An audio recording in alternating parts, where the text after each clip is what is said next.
Hello, I'm Jeremy Rivera, your unscripted podcast host. I'm here with Alex Radetic, who is the leader of Nuvo agency. Please introduce yourself and tell us why we should trust you as a digital marketing expert. Yeah, thank you for having me, Jeremy. So, a little bit about myself. I'm born and raised in Missouri, so a lot of Midwest work. I've spent the last decade doing home services marketing, between building websites, search optimization, uh, articles. I mean, you name it, I've done it. Integrations. It doesn't really matter. I always used to pitch myself on. If you ask me to do it, I can probably do it, put a price to it, and make you money doing it. So that's sort of my background and my expertise. Tell me about home services as an SEO niche. What's unique about that aspect of, or that subset of marketing? Yeah. So part of the problem, or not part of the problem, but part of the uniqueness of marketing in the home services is that generally speaking, you're not marketing for repeat clients. In most cases, it's constant new lead flow. If you have a returning client and it's for the same thing you sold them the first time, it's not usually a good sign. Hmm. Uh, Part of the unique challenge is always working to get new leads for the clients. And that's, educating customers or working on rankings or putting together blog posts that, can explain a specific topic, which I guess falls under educating customers. But, generally speaking, it's never recurring, not a recurring audience base. That's a fair assessment. Yeah, because if you're a home, if you're a pool provider, if they're calling you for a second pool, it's probably a Well, maybe problem. if they bought a new house, but yeah. Yeah, I mean, maybe, but let's be honest, that's pretty rare. That's a super rarefied, like Mm. managing to land somebody that has two homes and they both need pools. I mean, like, I'm sure it exists, but that's not not been my experience. I'm working in a revenue share partnership with a home uh, construction. They do additions and stuff, Mhm. and it's been an interesting learning journey of how much social media matters, Mhm. in the home services space.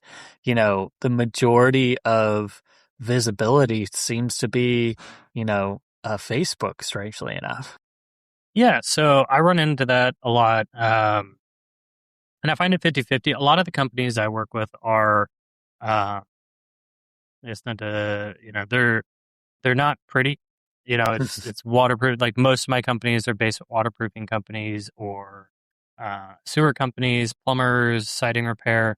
So like from the social media side, we tend to leverage a lot more on the like meta advertising side as Yeah. opposed to organic social media because they don't have a lot of like really good before and afters. And when they do have good before and afters, it's like pulling, sometimes it can be pulling teeth to get those photos because, you know, uh, the staff that they have working for them, they're doing a job. They're doing a labor job, and their job isn't necessarily to take photos. And a lot of companies around the sort of like $1 to $3 million mark don't have the budget to hire a marketing person to go out and take photos all the time.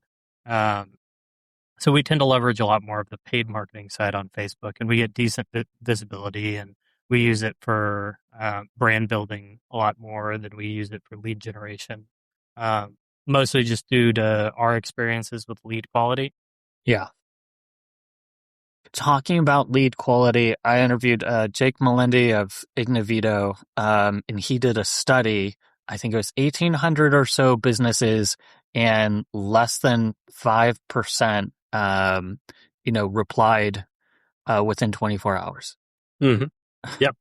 Yeah. No, that's actually something I've been talking about a lot more. I've been shifting the focus of what we do to sort of a pseudo consultation where I'm talking to business owners a lot more about speed to lead, about response times, about making, they may come back and say, the lead quality is not great. And I'm like, did you contact them right away? Are you automatically emailing them? Are you sending text messages?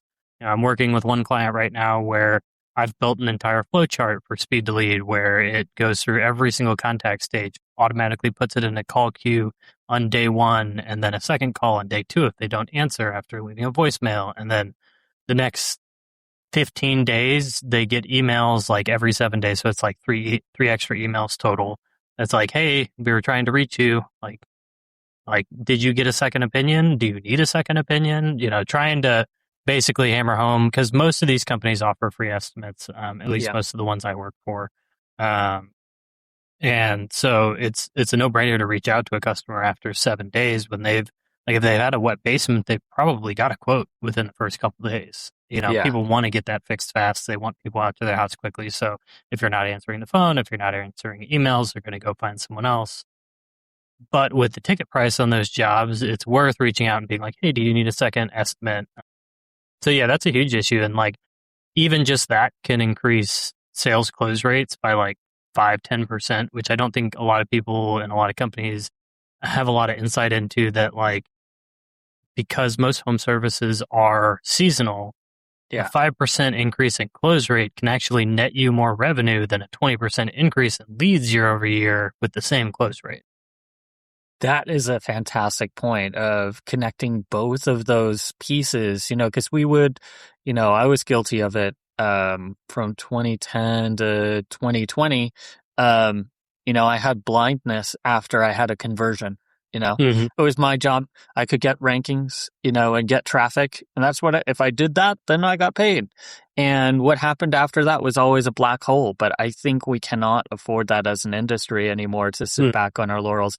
We should be reaching deeper into the organization to make sure, does the marketing we're putting out there lead to the conversations that are going to close? Are we focusing on, basements when we should be focusing on attics? Is there a higher profit percentage for, hey, when we do additions, there's X amount of additional that comes with it every single time, and we prefer those? Or, hey, we don't want additions. We want to focus on, repair type queries. Like those are fit type things that over time, the invisible resentment of optimizing for leads that they don't want can become quite toxic in some relationships, honestly. Yeah. So, and to like piggyback off of something you said. So, I started this back in 2015, and very much back then it was keyword stuff, get traffic to pages. And just to jump all the way ahead here, like I have clients that are asking me to do AI stuff now, right? Yeah. So I've got large clients that are like, we need to show up in AI overviews, we need to show up in AI search. And I'm like, that's great. They're like, can you do AEO? Can you do GEO? And I'm like, technically, yes. But also, like, I've got a company that makes, well over the $15 million revenue range per year that I do work for. And, that we're talking like 300, 600 leads per month, depending on the season, the time of year. And, I looked at last year, and the entirety of last year, they only got 67 leads directly attributable to like ChatGPT. And I'm like, well, that's worthless. And then you're looking at AI overviews are now out. A lot of SEOs are like, oh, it's ruining click numbers and traffic numbers. And I found a way to like get in AI overviews, and then AI overviews equals traffic in Google Analytics, because GA4 is trying to protect everyone's data, I think, and like making the numbers a little bogus there. And so like for them, when I look at their numbers objectively, like in a 3-month over 3-month period of time, I'm seeing, or even like year over year, I'm seeing like 70, 80% traffic growth year over year on a site that already gets thousands of visits a month. So we're talking about a 70% growth month year over year is like goes from like 3,500 organic that month to 7,000 organic that month. Just writing blog articles that properly cover topics and the informational topics, which is all the exact same thing that SEOs were doing and should be doing anyways. And it's just, they're renaming it AEO and GEO. And so I'm not seeing a traffic drop off from it, but I'm also not seeing leads. Like, so, and one thing I talked about with that client is, hey, I want to point out this really good traffic number, but I also want you to understand that lead growth, conversion growth is only like 10% year over year. So I want you to understand that like I could be over here trying to like fool you with this like great organic growth traffic number. That's technically what you're paying me to do is like get you organic traffic. But at the end of the day, I want to talk to you about these leads, talk to you about the quality of leads. Has quality gone up because we're publishing more educational content, you know, and so it's one of those things where I try not to hide behind the data. And I feel like with the AEO and GEO stuff, there's a lot of stuff going around that just isn't accurate, or if it's like even Google said, like, oh, it's just do all the same thing with SEO, and then Bing saying something else, it's saying the exact opposite. You should be directly optimizing for the LLMs. But like the true answer is none of us have control over it, and the LLMs are primarily public opinion based. So unless you can sway public opinion and get branded, and get in news stories and find someone to go post about you on Reddit all the time, you're just not going to do very well. So it's a really interesting dynamic trying to navigate all that stuff compared to when we started. I think it was John Henshaw who I interviewed who said the best thing you can do to influence LLMs is to fix your broken product, because your genuine experience of how they receive it is going to more directly correlate to what they say in the review. If they're willing to go on Reddit and sing your praises, in the UGC, user-generated content, LLM poisoning can occur, but I've seen it more frequently hold a grudge and refer to, especially if there's a particular weakness, it gets mentioned on Reddit of X deficiency, and then if a review occurs and has that same deficiency, then that is almost the worry becomes the friction around it is almost more reputation management 2.0 versus. I was gonna piggyback off that. So like ChatGPT just signed a licensing agreement with Yelp to use the Yelp platform and Yelp reviews to pull up businesses, and so I had to get on the meetings with my client and be like, hey, I'm going to tell you something you really don't want to hear. You need to fix your Yelp reviews. And groans, literal groans is what I got in response, because, widely accepted that Yelp is the place where everyone goes to complain. Yes. And you're only going to get complaints on Yelp. So finding customers to go write reviews, or even reaching out to customers that have already written reviews and were happy with your service in the past can be a good one. I've even started telling some of my contractors, like, hey, why don't you just be honest with people and be like, hey, I'm running a business here. It's a small business. We're family owned. We're not some big corporation. I need you to write a review on Yelp. And I need you to write a review on Yelp because as all of these new avenues for us to gain business come up, like Yelp is going to be a major player, and I need help. Like asking your customers for help, just like they ask you for help. I think there's a pride level that prevents people from doing it, or asking them, really telling them the reason behind it. And I'm like, well, I sell based on honesty. Like someone asked me, like, can you guarantee me ranking for XYZ? And can we put in 90, 180, and 270 day KPIs? I'm like, no. No, because 3 months from now, Google could completely tank it with another, algorithm update, like what I'm working on, or, all of a sudden release AI overviews, or what was it? The June spam update wasn't actually a spam update, and it just completely tanked all AI overviews for a little bit, and then replaced most of it with YouTube. Yeah. And then, those are crawling back up now. So, it's normalized a little bit, but it's still like 3/4 of YouTube results in AI overviews right now, but nobody's talking about that. So, really interesting. It is, it's about finding, placement on second surfaces, and part of that comes down to, Matt Brooks saying, educate your offsite customer service team. Cloud is pretty good at answering stuff about you, but not if you tell them if you don't tell them what you do. It's not, if you're a salon, you cannot just have pretty pictures of your salon anymore. I'm sorry. It's beautiful. I know you love aesthetic, and I've worked with several different salons. I had to fight tooth and nail just to be able to say the word salon because he wanted it. No, it's an experience. Okay, but nobody is searching for experience. Haircutting experience. Okay, yeah. We're going. I had him go to Google and type in experience. Is that your business? Like, no, you're a salon. I was like, okay. So he finally let me say salon, and like 2 other sentences. Those days are passing though. Like even then that was like, cause I could put it as an H1, but now you need to say when you're open, your focus, your specialty, your expertise, all of those things need to be communicated. How many businesses have you worked with where they had practically either literally no about page or an about page that was maybe a picture and a cheesy, puffy sales sentence?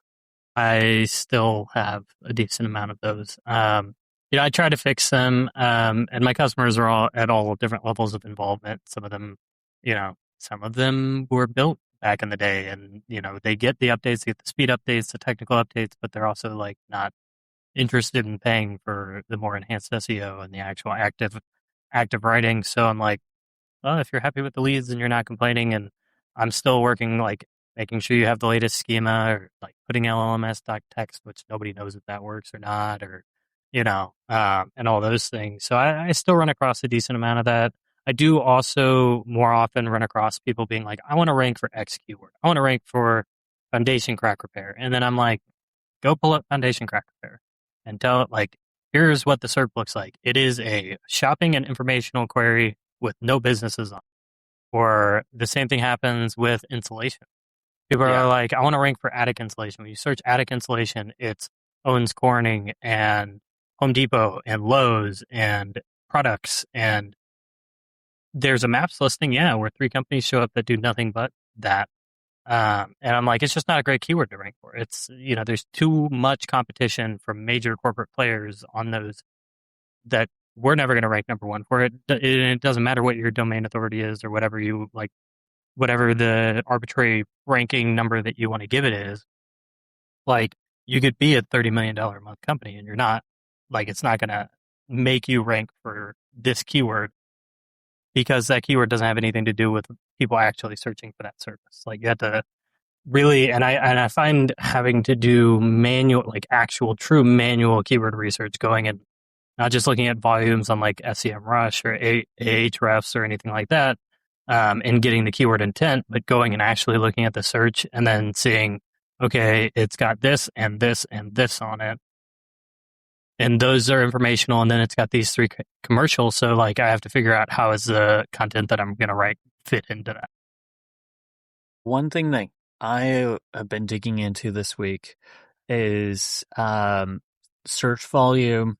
I had a keyword phrase that my SEO site ranks for, and Google AdWords API, served up through OpenSEO, said that there were 10 searches for it a month. But when I looked at my GSE, I had over 1,100 impressions for that same search phrase. So, putting it out there, I got a few different types of feedback about that discrepancy. It is, both numbers are from Google. One's from Google Search Console and one is from Google AdWords API. One factor to consider is, hey, if you show up in a people also ask entry on another keyword for that phrase, you don't show up on the original query. It'll show you what the PAA was for your phrase. So there's this horizontal split that isn't represented. So that's happening with the AI overviews too, is it is counting your little logo icon as a reference. It is counting that as an impression. And then it's putting it in Search Console as organic impressions, because for whatever reason, while they do have rolled out that generative AI overview in Search Console, they're not pulling the data out of the actual other view, out of the regular search view. So like, you can see a lot of impressions for a search, or even, and I will say this is like, sometimes it seems like it's also counting it as a click when someone clicks into the AI overview where you're cited. And I don't have any data to back that up, but I think that is happening a little bit. And yeah, so like the horizontal nature of searches and how it's like splitting out your impressions across different values is very valid. And it doesn't help. It really doesn't help us from an impression standpoint. It the organic click-through rate for an entry in a PAA. It does exist, but it's not. It's it's a fraction of. I remember Advanced Web Ranking did a Mhm. study on it, and I think it was equal to ninth or 10th place. The same. But if you look at for 10 blue links, what that tends to be, that's pretty low. Mhm. It's One. also like, have you ever you run across search terms that have both commercial and informational searches on Oh them? That's yeah, happening a that's lot more now. So like, I have an example. It's great because it's my example. So like, if you okay. search for waterproofing marketing, in most places in the United States, I'm number one. And then I also have a blog article that is number three. That may be accurate for you because I haven't checked in a while, but like, I just checked it now. So like, it's got both informational and service pages. And I'm not the only one with more than one result on that search. I've got a competitor that does good work there that is also in the search, but his is reverse. It's an article first, and then his service page section second.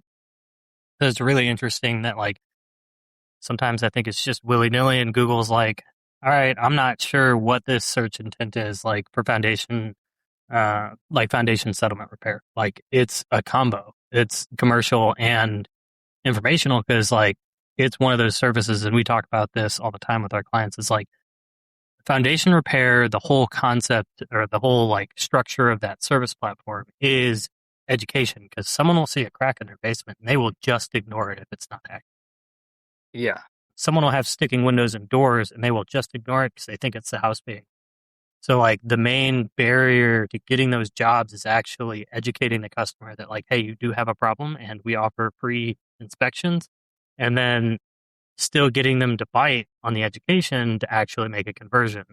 And getting people like disseminating that information can be really difficult because it's a really boring topic that nobody wants to listen to. And like, you can't like, unfortunately, and I do think they're doing something new that is along these lines, but like this old house doesn't really exist. I think there's a new show that is very much along those lines. Someone was telling me about it and I haven't looked at it yet. But like those shows that used to educate people about their homes, that would really help the home service industry, they're not really popular anymore. They got HGTV'd out of business with, all of the shows on that network that uh, are just like, we're going to build a house, we're going to remodel a house, but nothing really explaining like what's going on, what to look at, general home maintenance, things like that. Like, there's nobody out It's there doing it.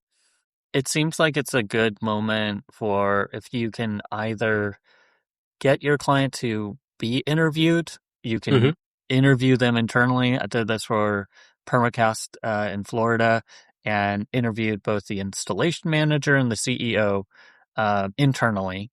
Could only use half the stuff for the CEO, not because it wasn't relevant, but just because he used so much shorthand in what he was talking Mm-hmm. about.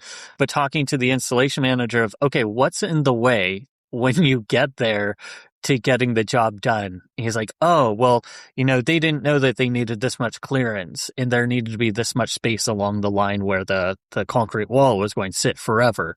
How do other people not realize that, oh, hey, when we spec and measure this, it's concrete. It is this wide. There's no adjustment. It's Mm-hmm. going in. We Yep. make it this width. We make it this size. It's staying that size. There's Mm-hmm. no fudge factor. There's no accommodation. No, that's a poured, multiple ton brick of cement now. Sorry. If you didn't, you got to go out and you got to measure, and then measure again. Mm-hmm. Well, and And those are that, all great instances for like, boom, there's another article. Boom, there's another article. One thing I run across a lot with that is like getting contractors to put pricing on their website. Nobody wants to do it. And yes. it's like when you ask them, they think, oh, it's like a pricing page, like someone's going to buy it at that price. Or I'm like, no, I've written articles. You give a big range, so like, you go, this project type could cost you 5,000 to 30,000 plus, depending on a bunch of factors. And you tell them what the factors are, what actually affects it. Uh, and if you're publishing that information, it will get picked up by Google. There's no doubt. Like, it Yeah. doesn't matter how small a company you are. If you're willing to publish price range information for specific types of jobs, Um, Google loves that stuff. Like anything you can pull out of your CRM that is a true data point, like it doesn't have access to any of that information. It's not gonna like it will try and make it up based on like it'll try and make up foundation repair costs based on my articles that I wrote for it, you know? Yeah. And that can have a really decent local impact as well because you can really localize those cost articles Yeah. to specific areas.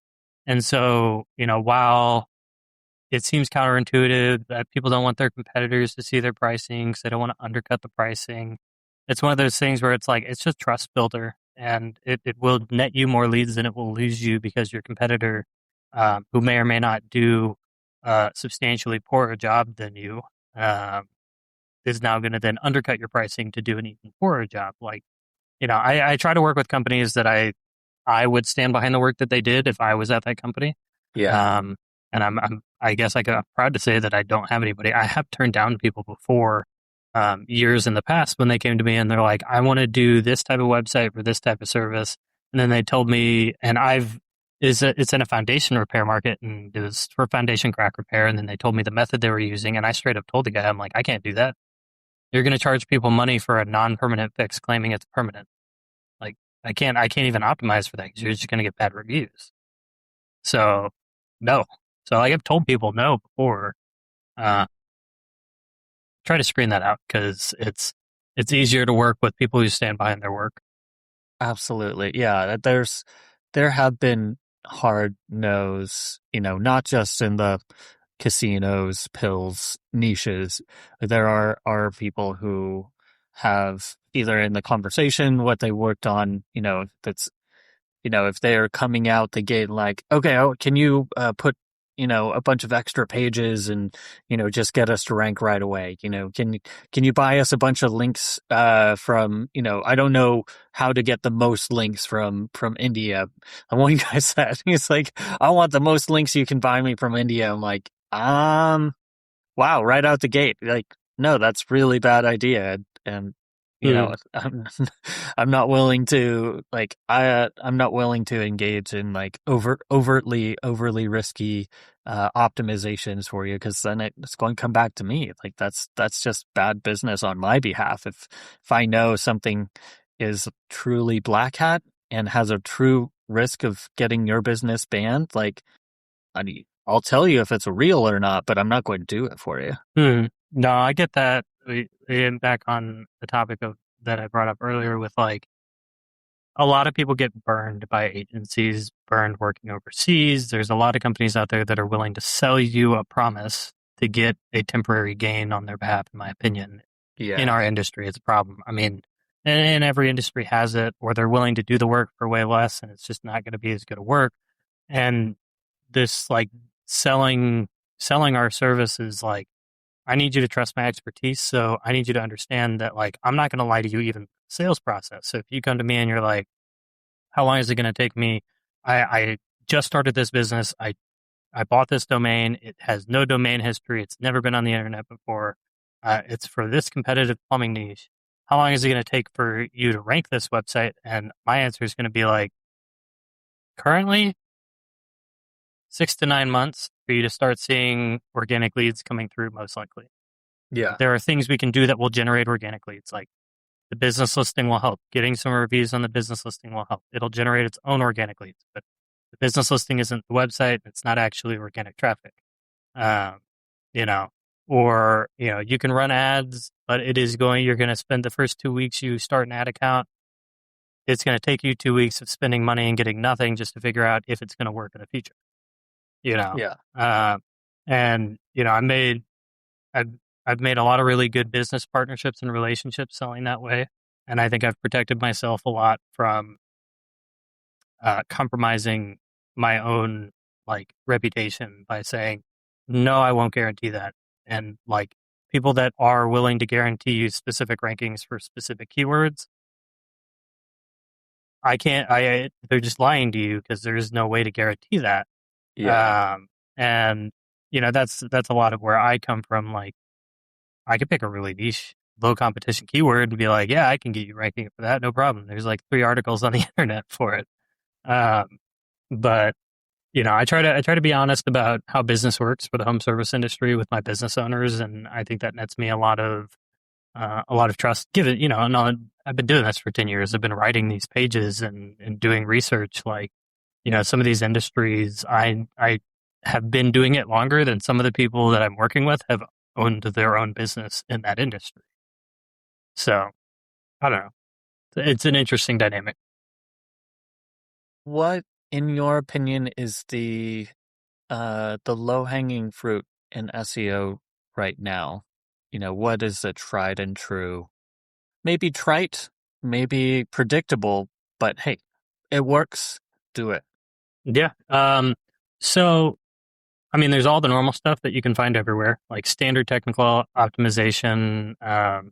You know, and this is all like if you're working in SEO, it's all the basic stuff that you should do on a website. Your minimum standard for launching a website. Uh, so I'm not going to go into that stuff. It's going to be on the uh, injection of EAT into stuff, which I don't want to be vague about. I feel like it's a very vague topic, and it gets a lot of very vague answers in the SEO space. Um, Injecting EEAT into a website is about a couple of things, and there's a lot of things you can do, but the things that I try and focus on are real customer and company photos, before and afters, on service pages showing this is our work before and after, even to the point of potentially writing a job story and being like, hey, here's 4 pictures from this job. This is what this homeowner had. This is why we installed this. And then I said it earlier, write cost articles. Get your people to let you put pricing and ranges on the website. That stuff is that's super easy. Like, if you can get them to give you pricing ranges and you can write an article, you will show up organically and in AI over. Period. Like, So I would putting say, I the guess that's pricing probably on, the easiest thing. so putting pricing both on the service page and also making No, even just an article. just an article, Yeah, like, just a blog how much article, like does how much does attic insulation cost in St. Louis? okay, And so then going over their pricing on average installation costs and the factors that affect it. And you can protect yourself by saying, all right, my customer has given me a $6,000 to $13,000 range for average attic insulation job in the St. Louis area. I'm going to publish a $6,000 to $17,000 range. yeah, Like, you protect yourself, then you make it very clear that this is an estimate range depending on a lot of factors. You explain all those factors, and that's it. Those things will rank. It's a no brainer, in my opinion, to go put that stuff on a website as long as you can get your customer to give you that information. absolutely love it. Give a shout out for your brand. It was kind of wrap up here. How Mhm. anybody who's listening has a home service business or is a SMB owner and wants to get in touch with you, can they find you? Are you on socials? Do you have any extra resources for them? Yeah. So I do a lot of as far as social media goes, I do a lot of organic posting on LinkedIn under just my personal profile for Alex Radetic. Um, Mostly just because I wasn't having a lot of luck going the agency route on social. So I was like, oh, I've got expertise. I can publish this. So if you look at me up on LinkedIn at Alex Radetic, you can go to my website, nuvoagency.com. That's Nuvo agency.com. We specialize in home services and B2B websites, a combination but we will pretty much work with any customer, both home services and personal services. We do subscription-based websites, so there's no large upfront fee. You basically just pay one monthly fee. And for a period of time, we build you a custom website, do the optimization, both from a technical and organic SEO optimization. We can do digital advertising. We could do social media advertising. I can do integrations, business automations, consulting, a little bit of everything, basically whatever your business needs to succeed from a marketing and operations standpoint. Take a look at what we do and reach out. Absolutely love it. For everybody that's listening, there will be a copy of the show notes published at unscriptedseo.com. I'm going to hand over an article for Alex himself for Mhm. his site. If you want to read more in depth, listen again to this interview. If you're anywhere you're listening, make sure you like and subscribe. Thanks for stopping by, Alex. Yeah, thank you for having me, Jeremy.